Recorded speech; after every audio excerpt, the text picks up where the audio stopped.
I'm making roasted hazelnut marbled cardamom coffee muffins. The flavoring of this is amazing. I'm making half batch for myself. I'm going to tell you the full ingredients. So you're going to need 2 cups of flour, a pinch of salt, 1 tablespoon of baking powder.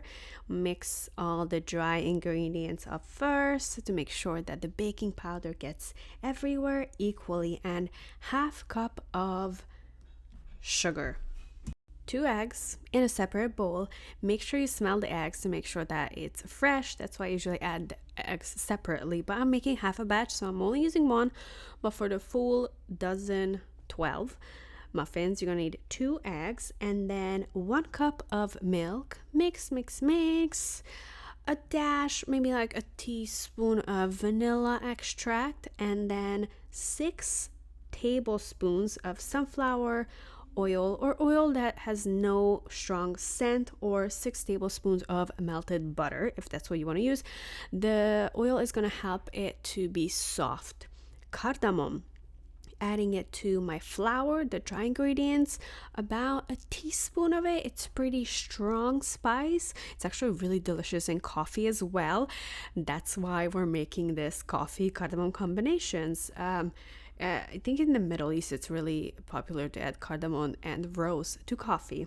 In a little cup, I'm gonna put 3 pumps of this roasted hazelnut syrup. I love Monin so much. I have a bunch of them and I usually add it to my coffee, but also really good in baking.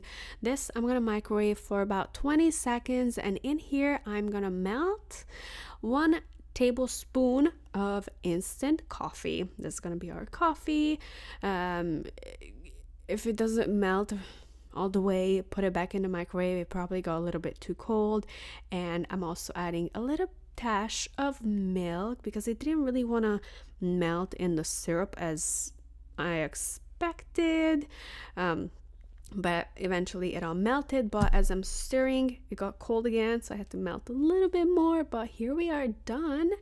And here's my dry ingredient.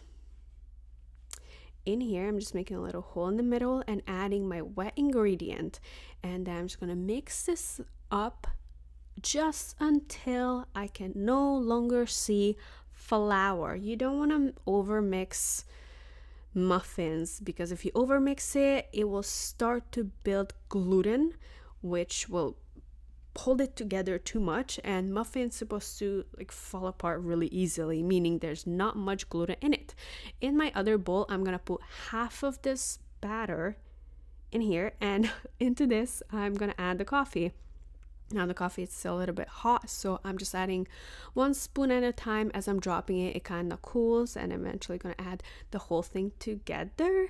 And because I'm adding liquid to it, I also need to add flour to balance out the texture to go back to where it was. So I'm adding about a tablespoon of flour, just as much as until you see the texture went back to how it was before you add the liquid stuff in it, because we don't want it to be runny. So just mixing this all together, and if you feel like it's not dark enough, just add a little bit of cacao powder, like half a teaspoon or a whole teaspoon. It will just make it a little bit darker.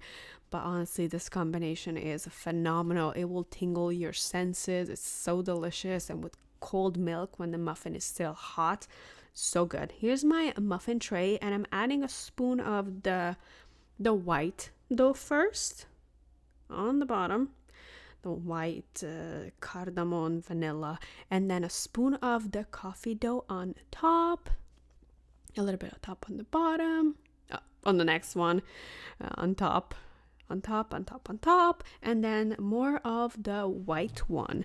This will help us create a marble effect. And lastly, a little bit of the coffee one on top again. And right here, I'm preheating my oven to 400, and we're gonna bake it on for like 15 to 20 minutes. So this trick, I got a toothpick, and we're gonna move up no, down and up motion. I learned this when I was making resin and marble resin. So we're going down and coming up in a circle and moving away a little bit to the side and coming up in a circle. So just coming upward motion. So down, up, down, up, circular motion. And this is how you're going to create that marble effect in the middle. You can use the same technique when you're making a pound cake or a bundt cake or any cake. Just layer the different colors on top and use the swirling down and up motion. And this went into the oven for 60 minutes for me. Everyone's oven is different, but then I put them on a cooling rack to cool it down a little bit just so I can take some cute pictures. And honestly, it was so delicious.